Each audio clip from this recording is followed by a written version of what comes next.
السلام علیکم ورحمۃ اللہ وبرکاتہ۔ آپ سب کی خدمت میں میرا سلام عرض ہے، اور اس دعا کے ساتھ کہ اللہ تعالی ہم کو آپ کو اپنی 24 گھنٹے کی زندگی میں اب خاص طور پر اپنے ایمان کی، اپنے اسلام کی فکر کرنے والا بنائے، اور اپنے اہل خانہ کی، اپنے آس پڑوس کی بھی فکر کرنے والا بنائے۔ پہلی کلپ میں 2 باتیں عرض کی گئی تھیں کہ یہ حضرات نیچر پر اپنے الحاد کی بنیاد رکھتے ہیں کہ بھئی ہم کرتا دھرتا نیچر کو مانتے ہیں، اور دوسری بات یہ کہ یہ لوگ جس مذہب کو، جس خدا کو اور جن رسولوں اور انبیاء کو سمجھنا چاہتے ہیں تو انکار کر کے سمجھنا چاہتے ہیں۔ پہلے سرے سے ان چیزوں کا انکار کرتے ہیں کہ ہم مانتے ہی نہیں ہیں، اب اس کے بعد انہی چیزوں کو سمجھنا چاہتے ہیں۔ تو اس روشنی میں یہ بات تب عرض کی گئی تھی کہ بھئی یہ ایسی غیر سائنٹیفک ان لوگوں کی حرکت ہے، اور ان لوگوں کی یہ ایکٹیویٹی ہے جو کہیں سے بھی دعویٰ ان کا سائنٹیفک ہوتا ہے اور عمل کرتے ہیں ٹوٹل غیر سائنٹیفک۔ اور یہ واضح کرنے کی کوشش کی گئی تھی کہ آدمی جب پڑھنے چلتا ہے اور سیکھنے چلتا ہے تو جس چیز کو پڑھنے چلتا ہے اور جس کام کو سیکھنے چلتا ہے تو اسے انکار کر کے پڑھنے اور سیکھنے نہیں چلتا، بلکہ اس کا اعتراف کر کے، اس کی حقیقت کا اور اس کے استتو کا اور اس کے بیس کو مان کر، تسلیم کر کے اسے پڑھنے اور سیکھنے چلتا ہے۔ آج کی اس کلپ میں، اس دوسری کلپ میں اسی حوالے سے تھوڑی سی گفتگو اور کی جائے گی، اور اس کے بعد ایک تیسرے ان لوگوں کے جہالت بھرے دعوے پر گفتگو کی جائے گی جو یہ کہتے ہیں کہ قرآن کو سمجھنے کے لیے اور اسلام کو سمجھنے کے لیے مولوی ملاؤں کی، مفتیوں کی اور سو کالڈ اسلامک اسکالرز کی ضرورت نہیں ہے۔ نیٹ کی دنیا نے اسلام کا بھانڈا پھوڑ دیا ہے، لہٰذا اب آدمی نیٹ پر جائے اور وہاں پر جو کچھ بھی اسلام کے بارے میں لکھا ہوا ہے بس اس کو پڑھے اور سمجھ لے۔ یہ ان لوگوں کا کہنا ہے، ٹھیک ہے۔ اور اس میں بہت پیش ایک چینل ہے جس کا نام ہم یہاں نہیں لیں گے، وہ مسلسل اس چیز کو لکھ رہا ہے کہ اسلام کو آپ کو سمجھنا ہے، آپ کو پڑھنا ہے تو آپ کو مولوی ملاؤں، مفتیوں اور سو کالڈ اسلامک اسکالروں کے چنگل سے باہر آنا ہوگا، اور انٹرنیٹ کی مدد سے آپ ڈائریکٹ آپ کو اسلام سمجھنا ہوگا، پڑھنا ہوگا۔ لیکن پہلے تھوڑی سی گفتگو پہلی کلپ سے جڑ کر کے تھوڑی مزید وضاحت کے لیے ملاحظہ ہو۔ پہلی بات ایمان بالغیب سے شروع کرتے ہیں۔ یہ ٹرمینالوجی اصطلاحی معنی میں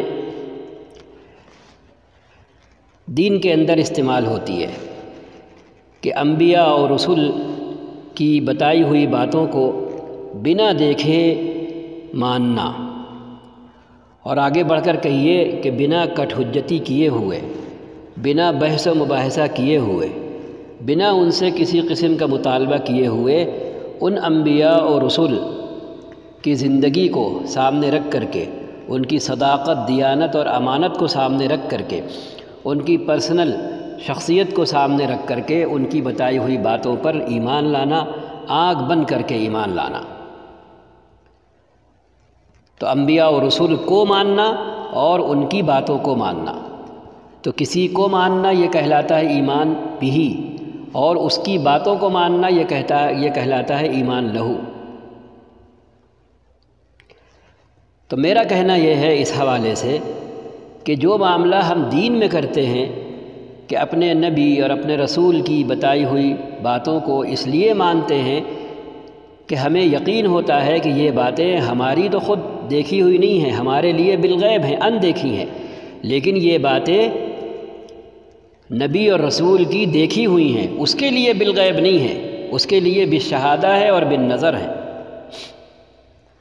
یہ یقین ہوتا ہے۔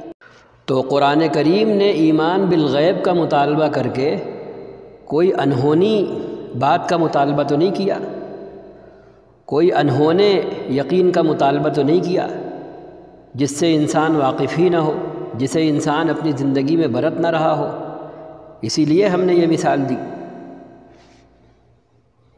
کہ قرآن نے اس بات کا اور اس چیز کا مطالبہ کیا جو انسان خود اپنی زندگی میں برت رہا ہے، اس پر عمل کر رہا ہے، دوسروں کی معلومات اور جانکاری کے بحاف پر وہ اپنی لا علمی کو بنیاد بنا کر، رکاوٹ بنا کر اپنے آپ کو علم سیکھنے اور کام سیکھنے سے محروم نہیں کر رہا، اور اس بنا پر انکار نہیں کر رہا، بلکہ دوسروں کی جانکاری اور دوسروں کی واقفیت کو بنیاد بنا کر وہ انہی علوم اور انہی کاموں کو سیکھنے بڑھ رہا ہے، انہیں تسلیم کر رہا ہے، ان کا اعتراف کر رہا ہے۔ اسی فطری بات کا قرآن کریم نے دین کے اندر مطالبہ کیا۔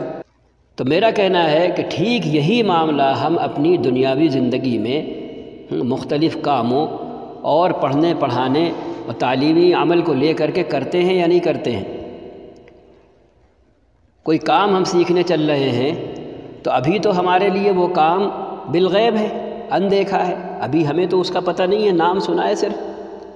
ابھی ہم اسکول کی طرف قدم بڑھا رہے ہیں تو ابھی اسکول کا ہمارا پہلا دن ہے، ابھی تو ہم نے کچھ پڑھا نہیں ہے، لیکن تعلیم پر ایمان ہمارا یہ بالغیب ہے، کام پر ایمان ہمارا یہ بالغیب ہے۔ لیکن ساتھ ہی ساتھ یہ یقین ہوتا ہے کہ نہیں کہ ٹھیک ہے میرا پڑھا ہوا نہیں ہے، ہم نے یہ سبجیکٹ نہیں پڑھے ہیں، ہم نے فلاں کام نہیں سیکھا ہے، لیکن اس کام کو جاننے والے اور سبجیکٹ کو جاننے والے اور سکھانے والے موجود ہیں، ان لوگوں کے لیے یہ سبجیکٹ اور یہ علوم اور یہ کام اندیکھے نہیں ہیں، بلکہ ان کی آپ بیتی ہے۔ یہ ہر شخص کو ہم میں سے یہ یقین ہوتا ہے کہ نہیں ہوتا ہے، ہماری آپ بیتی ہے کہ نہیں؟ ہاں، یا ہم چونکہ ناواقف ہوتے ہیں اس لیے سرے سے انکار کرتے ہیں۔ ہم دہرائیں گے نہیں کیونکہ پہلی کلپ میں ہم تفصیل سے اس پر اس کو ڈسکس کر چکے ہیں، ٹھیک ہے؟ تو جو ایمان بالغیب ہم اپنی دنیاوی زندگی میں برت رہے ہوتے ہیں، یہی ایمان بالغیب ہم دینی زندگی میں برت رہے ہوتے ہیں۔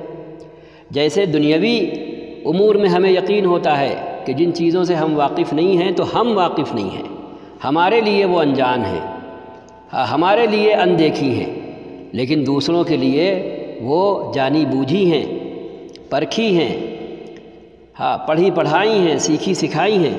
اسی طرح ہم دینی میدان میں بھی یہ یقین کر کے مانتے ہیں انبیاء اور رسول کی بات کہ ہمارے لیے بھلے یہ اندیکھی ہیں، لیکن ان انبیاء اور ان رسولوں کے لیے یہ چیزیں اندیکھی نہیں ہیں، بلکہ ان کے لیے دیکھی دکھائی ہیں، سنی سنائی ہیں۔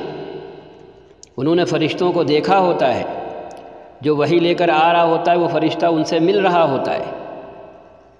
اور آپ صلی اللہ علیہ وسلم کے بارے میں کہ جب آپ صلی اللہ علیہ وسلم کو سچا اس وقت کے لوگوں نے مان لیا، اسلام کا دعویٰ، ایمان کا دعویٰ کرنے کے باوجود، ایک اللہ کی عبادت کا اعلان کرنے کے باوجود، ان لوگوں نے آپ کو ذاتی طور پر جھوٹا نہیں کہا، ذاتی طور پر خائن نہیں کہا۔ الصادق اور الامین کا لقب یہ اسی طرح چلتا رہا، سرنیم یہ اسی طرح چلتا رہا کہ آپ سچ بولنے والے ہیں اور آپ امانت دار ہیں، جیسے پہلے چل رہا تھا اسلام کا اعلان کرنے سے پہلے، اسی طرح اسلام کا اعلان کرنے کے بعد بھی چلتا رہا، اس میں کوئی فرق نہیں آیا۔ لہٰذا جب آپ نے اسلام کی طرف بلایا تو لوگوں نے جنہیں ماننا تھا وہ آپ کی صداقت کو، آپ کی امانت کو، آپ کی دیانت کو، یعنی آپ کی پرسنل شخصیت کو، پرسنالٹی کو سامنے رکھ کر کے آپ کی بات بھی انہوں نے مانی۔ جب وہ آپ کو سچا مان رہے تھے تو آپ کی بات کو بھی انہوں نے سچ مانا، جب وہ آپ کو امین مان رہے تھے تو آپ کی بات کو بھی انہوں نے امانت بھرا مانا۔ سمجھ رہے ہیں آپ؟ اور ہر کسی کی بات کا یہی درجہ ہے، کسی کی بات سچ تب مانی جاتی ہے جب پہلے وہ شخص سچا مانا جا رہا ہوتا ہے، کسی کی بات جھوٹی بعد میں مانی جاتی ہے، پہلے وہ شخص خود جھوٹا مانا جا رہا ہوتا ہے۔ تو اصل جڑ اور بنیاد یہ ہے، اس لیے اہل مکہ نے یہ معاملہ کیا۔ اس کی بہت بڑی مثال دے کر کے یہ چیپٹر کلوز کرتے ہیں کہ جب معراج کا واقعہ پیش آیا تو مکے میں ایک ہنگامہ مچ گیا، مشرکین مکہ دندناتے پھر رہے ادھر سے ادھر۔ ان میں سے کچھ دوڑے دوڑے حضرت صدیق اکبر کے پاس آئے اور آپ سے کہا کہ آپ کو پتہ ہے کہ آپ کے ساتھی محمد کیا کہہ رہے ہیں صلی اللہ علیہ وسلم؟ ہاں، وہ کہہ رہے ہیں کہ راتوں رات وہ بیت المقدس، پھر وہاں سے آسمان، اور پھر اللہ سے ملاقات، اور اس کے بعد پھر واپس آ گئے، ایسی بات کہہ رہے ہیں۔ تو آپ نے مزید تاکید اور تصدیق کے لیے ان سے پوچھا کہ واقعی محمد ایسا کہہ رہے ہیں صلی اللہ علیہ وسلم؟ محمد صلی اللہ علیہ وسلم ایسا کہہ رہے ہیں؟ انہوں نے کہا ہاں ہاں وہی کہہ رہے ہیں۔ تو آپ نے فرمایا پھر سچ کہہ رہے ہیں، وہ جو کچھ کہہ رہے ہیں سچ کہہ رہے ہیں، کیونکہ ہم تو اس سے بڑی بات پر ایمان لائے ہوئے ہیں۔ تو ان لوگوں نے کہا کیا؟ تو کہا خدا کے بندوں، ہم تو روز اس پر ایمان لاتے ہیں کہ وحی آئی ہے، جبریل آئے ہیں، وہ کہتے ہیں ہم اسے سچ مانتے ہیں، اس لیے کہ ہم ان کو سچا مان رہے ہیں، ہم ان کو سچا مان رہے ہیں، اس لیے ان کی ہر بات ہمارے لیے سچی ہے۔ بات ختم۔ وہ سچے، وہ روزانہ کہہ رہے وحی آئی ہے، وہ کہہ رہے جبریل آئے ہیں، ہم یہ بات تسلیم کر رہے ہیں۔ تو اگر آج وہ یہ کہہ رہے ہیں کہ وہ خود آسمان کی سیر کر کے آئے ہیں تو اس میں تضاد کہاں ہے؟ کون سا اس میں کانٹرڈکشن ہے؟ جی، تو اللہ کرے ہمارے آپ کے سمجھ میں یہ بات آئے کہ ایمان بالغیب کا مطلب یہ نہیں ہوتا کہ ایک چیز خود ہمارے لیے بھی اندیکھی ہے اور جس کے کہنے پر ہم مان رہے ہیں اس کے لیے بھی اندیکھی ہے۔ جی نہیں، ایمان بالغیب کا مطلب یہ ہوتا ہے کہ جس چیز کو ہم بنا دیکھے مان رہے ہیں وہ چیز بتانے والے کے لیے بنا دیکھی نہیں ہے، اندیکھی نہیں ہے، اس کے لیے وہ اس کی آپ بیتی ہے، اس کی دیکھی دکھائی ہے۔ جی ہاں، اسی لیے یہاں پر عالم عربی میں قرآن دیکھ کر پڑھنے کے لیے بن نظر کا لفظ استعمال ہوتا ہے، اور قرآن بنا دیکھے پڑھنے کے لیے بالغیب کا استعمال ہوتا ہے۔ اسی کو امپلیمنٹ کریں دنیاوی چیزوں پر۔ ہم کام سیکھنے چلے ہیں، ابھی ہمیں وہ کام نہیں آتا، تو وہ کام ہمارے لیے بالغیب ہے، اندیکھا ہے، لیکن سکھانے والے کے لیے بتائیں آپ، وہ اندیکھا ہے یا اس کی وہ آپ بیتی ہے، اس کے لیے وہ بن نظر ہے، اس کے لیے وہ دیکھا دکھایا ہے۔ ہم اسکول پڑھنے کے لیے گئے ہیں، پہلا دن ہے، ابھی ہمیں کچھ نہیں پتہ سائنس کیا ہوتی ہے، میتھ کیا ہوتی ہے، فزکس اور کیمسٹری، یہ سارے سبجیکٹ کیا ہوتے ہیں نہیں پتہ ہے، لیکن ہمیں یقین بھی ہے کہ پتہ ہو نہ پتہ ہو لیکن ان چیزوں کا استتو ہے، ان چیزوں کا وجود ہے، ان چیزوں کی حقیقت ہے، تو دل میں اعتراف ہوتا ہے، تب ہم پڑھنے جا رہے ہوتے ہیں۔ اور ساتھ ہی ساتھ یہ سبجیکٹ ہمارے لیے بھلے اندیکھے ہوں اور نہ پڑھے ہوئے ہوں، لیکن یہ یقین بھی ہوتا ہے کہ جہاں ہم جا رہے ہیں وہاں ایک ٹیم موجود ہے جو یہ سبجیکٹ جانتی ہے، اور یہ سبجیکٹ اس کی آپ بیتی ہیں، اس کے دیکھے دکھائے ہیں۔ اسلام کی جو شروعات ہوئی ہے وہ بحث مباحثے سے نہیں ہوئی ہے، ایک دعوے سے ہوئی ہے اور ایمان بالغیب کی بنیاد پر ہوئی ہے۔ آپ صلی اللہ علیہ وسلم نے اعلان کیا کہ میں اللہ کا رسول ہوں۔ اب جس نے ماننا چاہا اس نے مانا، جس نے نہیں ماننا چاہا اس نے نہیں مانا، لیکن کسی نے آپ سے یہ کٹ حجتی نہیں کی کہ اے محمد آپ تو پہاڑ کی چوٹی پر کھڑے ہیں اور ہم ادھر نیچے کھڑے ہیں، اور اب آپ ہم سے باتیں بنا رہے ہیں کہ پہاڑ کے پیچھے ایک لشکر ہے جو ابھی حملہ کرنے والا ہے وغیرہ وغیرہ۔ ہاں تو ہم کیا دیکھ رہے ہیں ادھر کہ ادھر کیا ہے کیا نہیں؟ پہلے ہمیں بھی چڑھائیے، ہمیں بھی جہاں آپ کھڑے ہیں وہیں پہنچائیے، اس کے بعد ہم آنکھ سے دیکھیں گے تو پھر آپ کی تصدیق کریں گے۔ یہ کسی نے نہیں کہا۔ اب یہیں پر دو چار سوال اسی میں اٹھائے دیتے ہیں غور کرنے کے لیے، فکر کرنے کے لیے، کہ جیسے یہ حضرات ہم لوگوں سے مطالبہ کرتے ہیں کہ اللہ کو آپ نے دیکھا ہے، کیا اللہ کا وجود ہے؟ اللہ کا وجود ہے، اللہ ڈز ایگزسٹ؟ تو بدلے میں ہم انہی کی سطح پر آ کر اور انہی کے انداز میں ان حضرات سے پوچھنا چاہیں گے کہ آپ بتائیں خود آپ کا ثبوت ہے؟ Do you exist? کہ آپ اپنے کو ثابت نہیں کر سکتے۔ آپ جسے میں کہتے ہیں آئی، تو وہ آئی کہاں ہے؟ آپ کہیں کہ یہ جو میرا جسم ہے، یہ میرا وجود ہے، یہی میں ہوں، تو یہ کیسے تسلیم کیا جائے گا بھائی؟ کیا یہ جو آپ کا ہاتھ ہے یہ آپ ہیں؟ جو آپ کا چہرہ ہے وہ آپ ہیں؟ جو آپ کا جسم ہے وہ آپ ہیں؟ چلو مانے لیتے ہیں آپ ہیں۔ اگر یہ سب ملا کر کے آپ کی باڈی اور آپ کا جسم آپ ہیں، تو جس وقت آپ کا جسم آخری ہچکی لیتا ہے اور اب بے حرکت ہو جاتا ہے اور کوئی حرکت نہیں ہوتی، اس وقت آپ کہاں غائب ہو جاتے ہیں؟ اس وقت آپ کہاں غائب ہو جاتے ہیں؟ تو آپ کو تو تب بھی رہنا چاہیے نا۔ اب آپ کے ہونٹ کیوں نہیں ہل رہے؟ اب آپ کے ہاتھ حرکت کیوں نہیں کر رہے؟ اب آپ کی ٹانگیں آگے پیچھے کیوں نہیں ہو رہی؟ اب آپ کروٹ کیوں نہیں بدل رہے؟ اب آپ بے جان کیوں پڑے ہیں بھائی؟ اگر آپ کی باڈی اور آپ کا جسم جو ہے وہ آپ تھا، ہاں، تو آپ کہاں چلے گئے؟ آپ تو غائب ہو گئے۔ تو آپ اپنے آپ کو ہم لوگوں کو دکھا سکتے ہیں کہ ہم اپنی آنکھوں سے دیکھ لیں، جسم سے الگ دیکھ لیں۔ تو یہاں پر میرا سوال ہے کہ ڈو یو ایگزسٹ؟ ایک اور سوال، آپ اپنی پیدائش کو ثابت کر سکتے ہیں اپنے ماں باپ سے؟ یہ اہل الحاد حضرات سے، ملحدین حضرات سے میرا سوال ہے کہ آپ کی اپنی پیدائش آپ کی سیکنڈ ہینڈ معلومات ہے یا آپ کی فرسٹ ہینڈ معلومات ہے؟ آپ نے اپنی پیدائش کو اپنی آنکھوں سے دیکھا؟ جی، آپ کا جب وجود پڑا تھا، جس وقت آپ کے والدین ملے تھے، کیا اس وقت آپ نے دیکھا تھا کہ آپ کا مادہ جو ہے کتنے حصے سے تیار ہو رہا ہے، کتنی بوندوں سے تیار ہو رہا ہے؟ یہ دیکھا تھا آپ نے؟ چلیں اور نیچے اتریں۔ آپ جب پیدا ہو رہے تھے، آپ کی مائیں جب کرا رہی تھیں، درد سے پریشان تھیں، اور ایک آخری لمبی طاقت صرف کر کے جو آخری مرتبہ زور لگا رہی تھیں کہ اب آپ باہر آ جائیں، تو اس وقت آپ یہ منظر دیکھ رہے تھے؟ آپ نے دیکھا؟